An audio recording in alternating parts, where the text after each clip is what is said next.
Ah, bonjour les enfants. Bon, puisque vous êtes là, je vais vous raconter une histoire. Aujourd'hui, je vais vous raconter la légende de l'Edelweiss. L'Edelweiss, c'est une toute petite fleur, très délicate et très jolie, qui pousse dans les hautes montagnes, comme sur le Mont Blanc par exemple. C'est parti? Il était une fois, au Val d'Aoste. Le Val d'Aoste, c'est une région en Italie, entourée de montagnes et de neige. Dans cette région, il y avait une montagne justement, qui aimait bavarder toute la journée avec les animaux, cachés entre ses rochers. Mais la nuit, elle se sentait très seule et malade de mélancolie, de tristesse. Elle pleurait sans cesse. Dans le ciel, la lune et les étoiles la regardaient impuissante. Elle ne pouvait rien faire pour elle.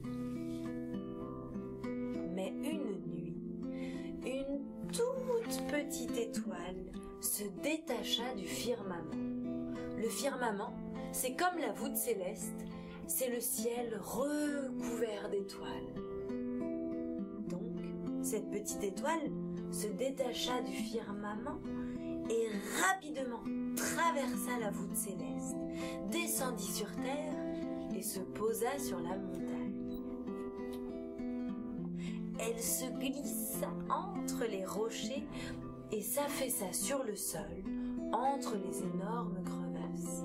Les crevasses, c'est les trous qu'il y a dans la montagne. En la voyant, la montagne lui demanda « Pourquoi es-tu tombée ici ?»« Je t'ai entendu pleurer et j'ai décidé de venir te tenir compagnie, » lui dit la petite étoile. La montagne essuya ses larmes et fit un grand sourire. Mais la petite étoile avait très froid et elle tremblait comme une feuille. Alors, la montagne la recouvrit doucement d'un léger duvet, comme une petite couverture toute douce. Tendrement, la petite étoile s'accrocha aux racines des sapins et s'endormit. Le jour suivant, comme d'habitude, le soleil se leva. Et quelle surprise eut-il en regardant vers la montagne? Oh, il vit une très belle fleur veloutée, toute douce, aux pétales d'argent. L'Edelweiss était née pendant la nuit. Voilà les enfants, c'est la fin de cette histoire. Encore. La prochaine fois. À bientôt!